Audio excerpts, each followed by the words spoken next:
Good morning, everyone. Welcome to my presentation. My name is Kael. And my research question is how to make coastal areas that are served by the motorway more accessible to the public. And there will be 5 parts in my presentation. At first, I will introduce some background about this issue, and my aims and objectives, and my methods, including case studying and some possible solutions from these cases. And next is the site I choose, it's Zhou Bay. And finally, I'll give some simple outcomes. Okay, let's start. Actually, I think the coast is a place most people can enjoy, such as what we can see in the picture. Quite beautiful, yeah? However, there are usually some limitations for the public to get access to the coast. The first type can be the physical limitation, usually some rough landform, such as cliffs or some high mountains or broad forests we have to cross to go to the beach. The second type is the redevelopment of motorway, which is also the key point of my research. As we can find in the picture, sometimes the construction of motorway can sever the connection between the natural coast to the community. And some construction of motorway can even make the natural coast disappear, I think. So I think this can be an urgent issue. Of course, there are still some other types of limitations, such as natural disaster, like flooding, in this picture in Malabon City in Manila. And sometimes we have to go through the private position or private space to get access to the beach.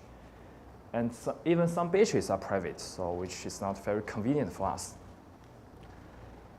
In New Zealand, for example, in New Zealand, the Queen's Chain is usually a hot topic. This is a usually used term for a stripe of public land, usually 20 meters wide, that has been set aside for much of the coast, meaning lakes and rivers. And the ownership of beaches in New Zealand is usually an issue between marine and public. There are even some debates, including the Foreshore and Seabed Act 2004 and the Marine and Area Coast Area. The Marine and Coastal Area Act 2011.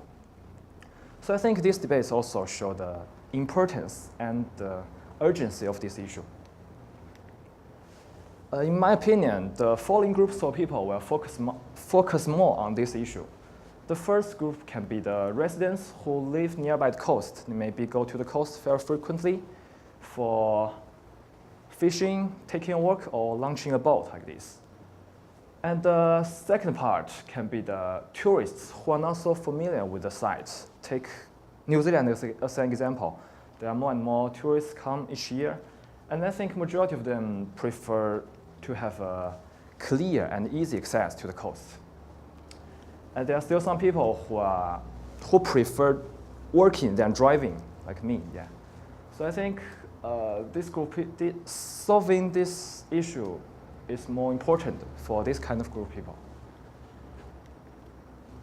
Okay, that's my first part. In my introduction, coastal areas are vital and have their own values, no matter for entertainment or other purpose.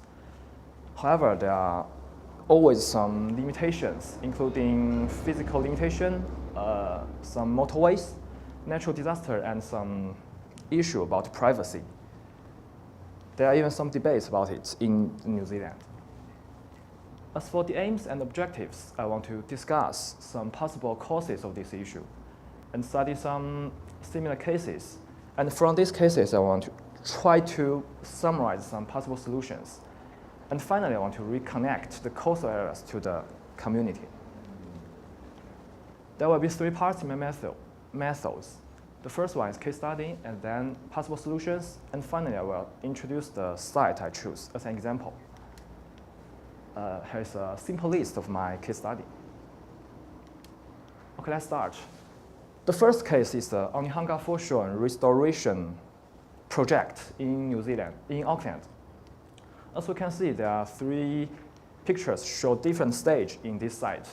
The first one is aerial photo in 1940. And the second picture is in 2002, and the last one is the current photo. In Onehunga, actually, almost 40 years ago, the Onehunga original beachfront esplanade was removed, and the south and western highway, which is called State Highway 20, was built. So the residents was effectively cut off from the water. Fortunately, after 3 decades, the Auckland Council and NZTA plan to restore the foreshore at Onehunga and connect it back to the community. The restoration and the redevelopment includes foreshore reclamation, which is transformed into new beaches and parklands where people can swim. And the project includes 680 hectares of new parklands, like here, and a pedestrian and cycle bridge linking over the State Highway 20, linking the new parkland and the community is here. And gravel and sandy beaches, cycle and pedestrian paths. Oh, it's not very clear here. Cycle and pedestrian path and some park facilities, including toilet blocks, car park, and some park furnitures. And I think the key point is this pedestrian bridge. It's also the key linking element between the new parkland to the Onehunga Bay Reserve. This gateway-featured bridge is low, elegant, and unobtrusive. And I think it's regarded as belonging to the land and people in Onehunga rather than the motorway, because it's embedded into two earth headlands among the abutments. In this way, the bridge is integrated with the surrounding landscape and coast. And I think the material selection and the detailing are responsive to the cost and heritage value.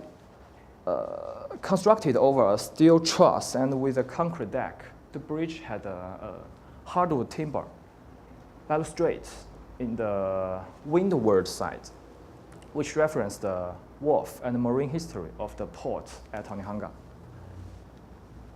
And here are some pictures, whole view and a passion view. And there are some photos I took in the site to show some details. And finally, I want to say this project reconnects the coast community and to new parkland successfully. And in this case, I think the technique which were used include land reclamation like man-made beaches and new parkland, and creating bridge and pedestrian path as connections. Okay, the second case is the new Eriki Landing in New Plymouth. Has the location between the foreshore and the city center. As we all know, New Plymouth is the largest west coast city in New Zealand. But like many other cities, it had over time turned its back on the sea.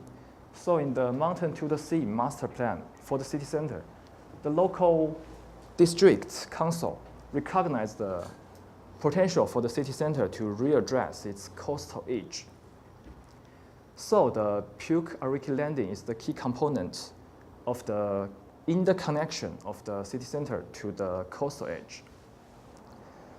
Located between the Puke Eriki Museum, Library, and the Hotaki Stream, this park connects the city to the foreshore. And this green terraced space physically connects the city to the coast, mainly through large pedestrian crossing and an upgraded underpass following the stream. And finally, I think this open park also provide sitting edges and picnic areas for the residents to enjoy. And here are some photos to show details. And I think in this case, technique is use man-made park as connection. The following 3 cases are in other countries with a similar issue. The next one is Real Madrid in Madrid. Actually, the Manzanares River in Madrid is an important part of the city's history. However, it had completely neglected after two large spans of the M13 highway took over its bank. So a plan to revitalize the river was set in 2000 and was finished in 2011. As we can see, the freeway was removed and the land adjacent to the river was rebuilt, redeveloped into 3-acre parks, including pedestrian cycle trails, skate park, and a recreational center, playground, and even an urban beach. And there's a section perspective of the underground tunnel. And some photos, yeah. And in this case, I think the technique includes freeway removal, underground tunnel, and land redevelopment. The next case is Alaskan Way in Seattle. Actually, the freeway, the Alaskan Way viaduct in Seattle was damaged in 2001's quake. So it needed to be redeveloped. And the engineers decided to take the whole road on the ground and built a new small 4-line tunnel. The project also includes a new walkway as a connection for the residents to the waterfront. Here's the design sketch after removal. And some photos. So in this case, I think the technique also includes freeway removal, some tunnels, and creating pedestrian walkways. The last case is Freeway Park. It's also in Seattle, actually. This case doesn't have a relationship with the coast, but I think it still provides an idea for us how to deal with the highway, I think. This is the first park built over a freeway and was designed by Lawrence Halprin in 1976.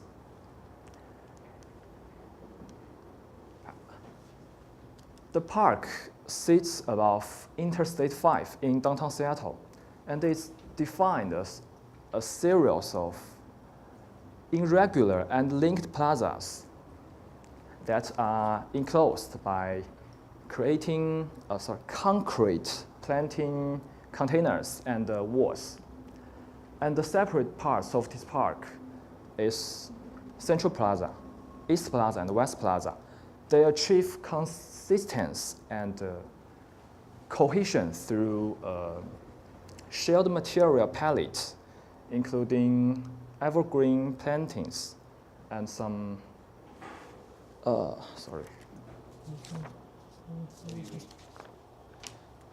and some side furnitures and, shared materials plantings of concrete, evergreen plantings, and furnishings. Okay, 5 minutes to go. Sorry? 5 minutes? 5 minutes. 5 minutes. And here are some details. The technique includes the built park over highway. And from this park, I summarized 5 methods. The first one could be the land reclamation, like man-made beaches and parklands in the first case. And I think creating a footbridge is the most direct and easy way to connect two sites. Underpass is also a good choice, especially it's hard to do something overground. Highway removal is also a way, but I think it's not easy to carry out maybe. And underground tunnel and freeway park is also a good idea, I think. So the last part is the site. I choose Shoal Bay and some of the community as my site, as we can see in the yellow orthogon. And here is a simple overview of the current access in this site. and I divided it into 4 parts. Here are some photos I took inside to show the current issues. The first one could be, I found that it's really hard to get access to the coast no matter you're driving or working. And even if you got to the coast area, you'll find that the area is really limited and large of these areas are ruined. So let's go to the first part. Actually, the issue is not so serious in the first part because there are 3 access in this part, including to both driving and working access, and 1 pedestrian underpass. The green areas is boat ramps, and purple circle means the historical heritage. I have some photos to show the access and the underpass. And this picture shows the privacy of these areas. As we can find, the light pink areas are private spaces. Green areas are open spaces for different purposes, and blue one is ferry terminal. I just want to say if you stand in the street, you'll find that there's no gap between each houses, so it's really hard to cross the house group maybe. And this picture shows the natural resource. The blue line areas are areas on the risk of coastal inundation, and the green cross area means the significant ecological land. The blue cross area means the significant ecological marine. And there's a simple summary. Actually, there are 3 access in this part, but majority of areas are private. And I think the whole land is surrounded by significant ecological land and marine. And the surrounding of the whole coast areas have risk of inundation. And we can find that in the second part, there's no access. Yeah. And as well as the first part, majority of areas are private, and the pink area is local center. And the natural resource. In this part, there's no access, and also majority areas are private, but some open spaces nearby the stream. The age is also significant ecological land and marine, and large coast areas have risk of inundation, like the first part. And fortunately, the third part, there's a bridge. Yeah. And here's some photos. The privacy. As you can find, there's a large inland park near the stream and natural resource. And to summarize, there's a bridge as a link. More than half areas are private, but an inland park. The edge of land is significant ecological marine and the whole coast areas, and the inland park are under risk of inundation. And in the last part, there's no access as well. And still some areas are private, and the purple area is heavy industrial area. And this part is coastal transition and also natural resource. As you can find, the whole surrounding of the land are significant economical marine. Yeah. Also the summarize. Nearly the whole surrounding areas are significant economical marine, and the whole coast areas is on the risk of inundation. And I think if you want to use some technique like land reclamation, we have to also analyze the level of tide. So this picture shows the lowest and highest level of the tides in a period. And here are some photos I took in my site in 11 o'clock to show the level of spring tide. You can have a look. Yeah. And here are some photos I took in the same day to show the level of ebb tide in almost 17 o'clock. So you can find the difference. So in my future design, the technique may be used should include pedestrian and cycle bridge, underpass, and maybe underground tunnel and freeway park, and land reclamation. And the question again. Here's my answer now. I want to make more connections between community and coastal areas, mainly by creating parklands or beaches, installing pedestrian bridges or underpass, and adding underground tunnel for vehicles. And I hope after my design, I can connect more coastal areas with community, creating more open and creational spaces, and keep the original, natural, and historical characters. Thank you. Can you just go back to the question? Yeah. Okay. So who wants to kick off? It's a good analysis. Some really good examples there. I just had questions as I went along for different parts of the project. Like you've come to the end and you've identified some methods that are quite functional. Now, I do wonder what the implications of some of those methods are, and perhaps that's another step. Like, for example, when we look at some of the reclamations that you're looking at, there's kind of an input and an output. So I'm just wondering, for the next step, when you're looking at something like reclamation, there's already been some reclamation in the locations that you're looking at. How are you going to determine where the material comes from and where it's going to, if that's a strategy? And I'm just taking that as one example, that to generate reclamation from going down to, for example, the Waikato and bringing a bit of, quarrying material, or is it coming from an existing area within the site that is going to be modified? Maybe I didn't consider about next step, but I think as for the land reclamation, it should depend on the local landform and maybe financial ability of the local district. Yeah. And I will do more maybe work about the current case. Yeah. To learn something else. Yeah, I'm thinking that when you're looking at that question or that issue, that if you're able to relate it to your areas, like on the slides, if you can talk to your project location. Another question I had, as an aside, was you had 4 distinct areas.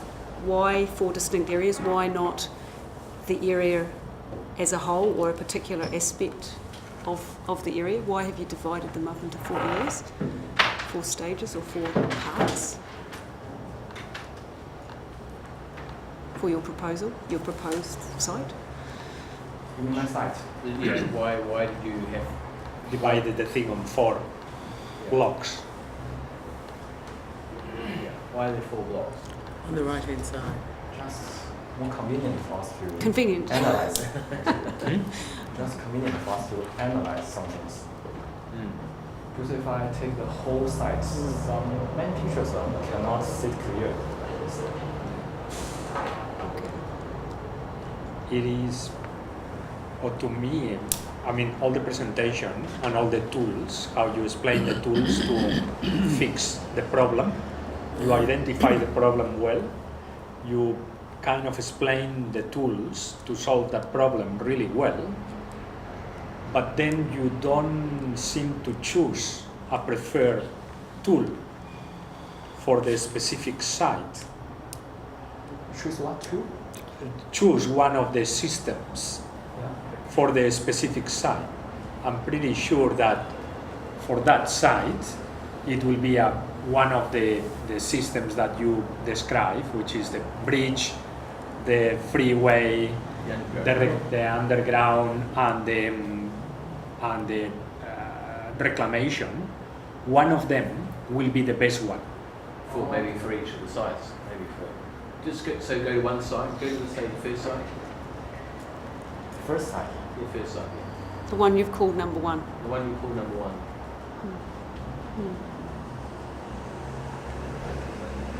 The first site. Of the square, the first area, stage, Yeah. part one. That one. Yeah. So on that one, sure that one of the four systems will be better, the best. Like, or in this will be better, I don't know, the bridge or the reclamation or the, but you need to choose. It seems to me that you need to choose what is the best. You cannot really say, oh, I'll do a little bit of reclamation, I'll do a bridge, I'll do a little bit of underground motorway, and I'll do a little bit of tunnel. Because that's a kind of... I think we're questioning the way you've divided up your Design. program, and that perhaps what one is suggesting is that you might divide it up into the different techniques that you're planning to utilise, and maybe you're looking to test each of those techniques either on a different location or an area that's more suited to it from your analysis of it. Because I'm on the stage to find more possible solutions Yeah. in this stage.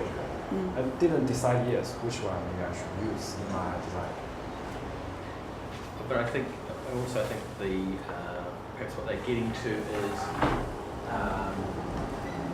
each of these sites has a specific landscape quality. So for the second one, go to the second one. Yeah. So this one here is a stream. There's a major stream coming through here, which forms a wetland, and there's also it also has this big motorway thing. So obviously that's, if you could tell us about that, if you could tell us about the landscape condition of it, then that kind of makes sense as a sort of separate site in a way, and then you could answer Which one is the best which one- system of remediation? or the best way to get across that motorway to get to the other to get to the coast. So that might be a way of kind of advancing the project. Yeah. How are you going to choose which of the four sites and which systems you are going to use in that specific site? And I always look at these as to, whether or not it could possibly happen. Now, you're probably aware there's discussion of a second harbour crossing. At the moment, we're not quite sure whether it's over or under or where exactly it's coming, but things are unlikely to happen unless they're associated with a major project. That's how the foreshore in Onehunga, the example you used there, that all happened because of the motorways coming through and the connections of motorways. And the public good element of it was the beach and what have you. That's what, if you like, the community and the council screwed out of the government for that motorway going through. And I lived in Onehunga, and my parents remember it as a beach, so that was a really good outcome. Another good example that could have been used was just on your back doorstep here, which is just here, which is the motorway here at Waterview. Don't know whether you've looked around Waterview, but there's the best playground park in Auckland. I think New Zealand probably is there. Again, that's mitigation money that the community screwed out of the government as the agreement for putting that motorway there. There's also a huge big path going through. So I guess what's happening isn't finalised there, but there's amazing things that are happening to connect the people to the coastal area there. So that's, if you like, a work in progress that hasn't been finalised, but there's amazing ideas, and in fact the local board's funded millions of dollars for that to actually happen. Now in this area I'm not as familiar with it, but I do know that anything happens with the second harbour crossing, any mitigation and anything that you're wanting to happen will be got out of that project. So you have to know, so there's been a whole heap of options. They're drilled down to just a few options, and finding out where that's likely to be can give you a clue onto the best thing that you can pick here. Actually, that Glenda reminds me is that this area already has a design for a sea path, for a cycleway, and I noticed when you talked about the different user groups? You talked about pedestrians, and my question was, and what about the others, the cyclists and people, and scooters and all sorts of other trains and buses and everything else? But you should look at what is proposed there now along that coastal way, and it kind of dovetails into this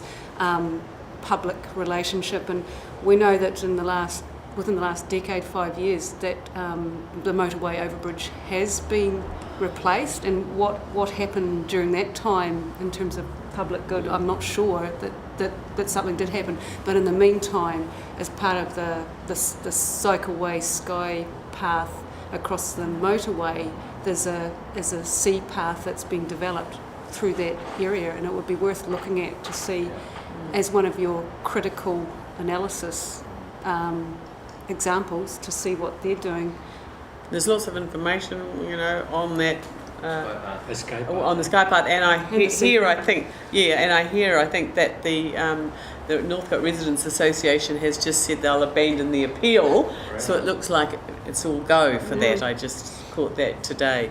So to me, those are critical factors in in which parts of that area you actually pick out as the one that you're looking at for good public-private benefit from any second harbour crossing, whether that's where it touches down, if it's over, but it's probably more likely to be a tunnel, and it's where that comes up and what other things are happening in that area. I guess also maybe another thing to think about is sea level rise, inundation of the Shoal Bay kind of on-ramp, and just think, again, great example here is they've raised the whole motorway, the causeway going across To Te from Waterbury. Yeah, and so and as part of that infrastructure, they've also put in a bike path. So I guess what Glenn is saying is, can you leverage infrastructure changes which cost typically billions, too much, and spend a few million to do some landscape stuff. So that's. Yeah, I mean, it's the leverage that gets the public good. They don't give the public good just because they're nice guys. They only give the public good because the community is opposing it and says they will take it to the Environment Court. And that whole process is what gives the public good. That's how the system's been working in Auckland anyway, the last 10 years or more. The other thing that I'm kind of interested in is the peeling back of the historic layers. And this is a good example of the beach, and I'm kind of interested in the previous hot water beach there, and what might be considered in terms of bringing that water back onto the other side of the motorway. Like, we're talking about getting access across to the water side, but actually it used to arrive at the other side of the motorway anyway. So what are you thinking about in terms of that beach actually on the suburban coastline there? Because in a lot of ways there's a lot of batches that are there that are associated with that historic settlement. So I think it would be interesting to see those heritage layers revealed in your analysis. Sulphur Beach, wasn't it? Yeah. Sulphur Beach, sorry, yeah. So, Sulphur Beach, yeah.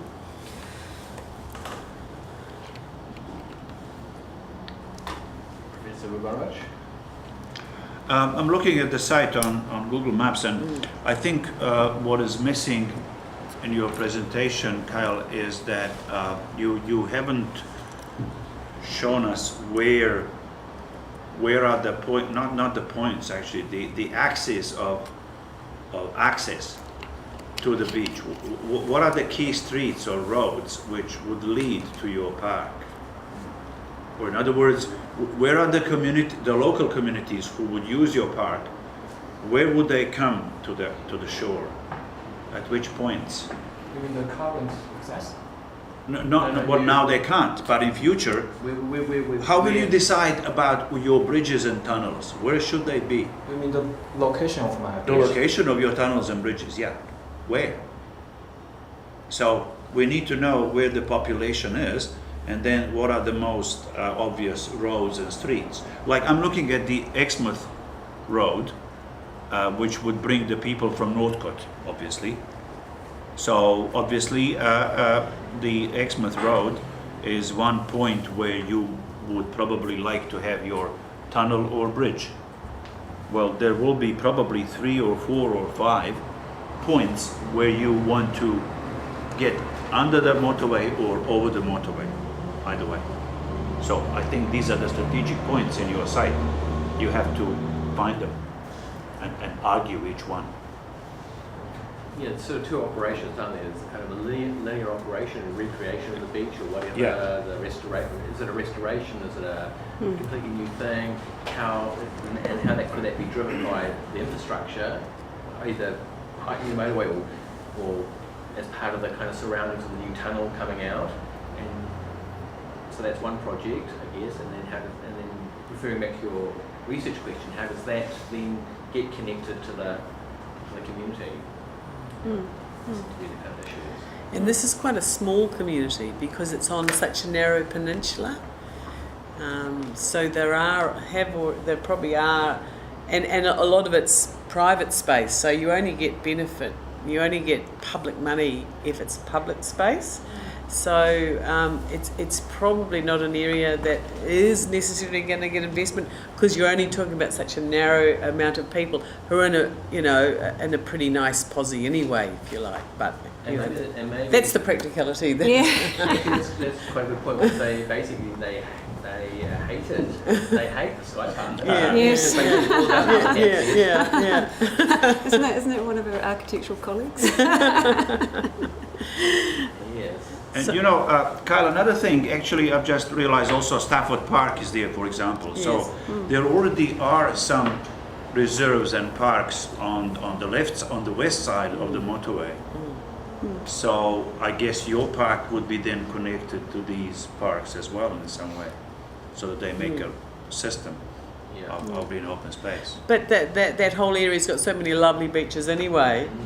Whereas if it was a degraded area, people might think it's a wonderful idea. But it's such an area that's got such wealth and lots of good beaches that it's almost like Coles to Newcastle. Well, we talked about Yeah. that. You know, I mean, basically, if I live in Northcote, I want to go to the beach, I just get my car, I drive to Takapuna, Yeah, and it's a fantastic beach. Why? So you need to help us. Why would I walk down the road and go across this bridge to this Money Beach Yeah. on the estuary? Yeah, So what quality is it that's going to attract me to this Yeah. place? and so if there's only just so much money to go around, you would not normally spend it on a very few people. And it's very hard to get the money to spend on those things. So you have to think, who's going to be rooting for it? Is this going down the line of the bridge underneath the harbour, a project that has been looked at?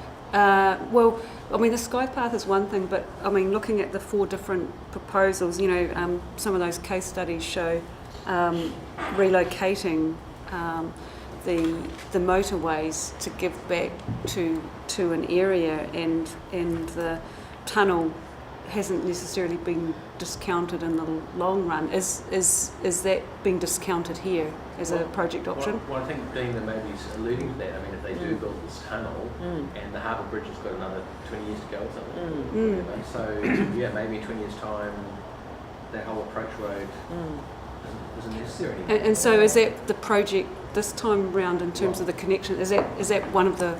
I mean, which is that one of the ones that you're considering? You know, Like, is that, yes, Glenn is. Well, it seems to me that the tunnel at the moment is seen as the second crossing. They actually haven't talked about it yet as the main crossing. Although if it's only got a certain amount of life left, obviously that's part of it. You know, one of the things that they have been talking about, which I think is wrong, is that they're talking about the new Wynyard Quarter, all that public headland that's been specially put aside. Exactly. Well, I was actually on the plan change that put all that aside when I was an Auckland City Councillor for the public park. And they want to have a tunnel entry, don't they? yes, you've got to show them. yeah. So you know, there's still ways to come yet, but you know, so the options haven't been narrowed down. But I haven't heard that option, which sounds good, which is why don't you do once and do it right, and allow for the cars and the buses and the trains and what have you, and it's all in the tunnel, and pull that down. I don't think they're ready to go there yet, because as long as there's life in the bridge, they'll only do it when there's no life in the bridge. Of course. Yeah. I mean, isn't one of the options, kind of coming down Grafton Gully and then into the tunnel there? Yeah, yeah. And then you can avoid coming into town. Yeah, Yeah. you've got Yeah. much more direct, because you save about 5 Yeah. kilometres, don't you? Yeah. And then you would Enormous come up difference. and somewhere in but you would be coming up somewhere in Shoal Bay, Yeah. and obviously they would have to mitigate that. So I think that's where it kind of comes into your. Maybe can you go back to the big plan? Bigger. Okay, yeah. So that would be. This is the kind of they're talking about the kind of tunnel coming out sort of. Yeah. I've only ever looked at the Auckland side of things rather than the shore side of things as to what's going to happen. I know. Cut the bridge off. Well, I was never on the super city in terms of a councillor, just on the old Auckland city, so we didn't really care. About the shore. Pretty natural. But I mean, We understand. obviously, if it does, maybe you can have a look at that, where they're thinking about a tunnel under here and coming up somewhere here. So part of the mitigation would be, you could argue, it's actually coming along Shoal Bay. So I think that could be. So Kael could take that as an assumption in his project that the tunnel will be there, Yeah. and I'm now doing all these mitigation projects for the tunnel. Yes, yeah. Just take it as a given. Yeah. And plus, like I said, maybe they are going to have to heighten. They're going to have to build up that road Where exactly? along the road, The motorway. On the motorway. The levels. And if you ever drive on it, it's a king tide. Yes, Yeah, the it's water is splashing on. Ah. So, Yeah. So I think Glenda's again has offered some very practical suggestions to. So it's not just a kind of fantasy project that is actually could be driven by these infrastructure drivers. Yeah. Okay, is that Mr. Irving? Good? Okay, cool. All right, so I think that's good. Thank you very much, Kael. Thank you.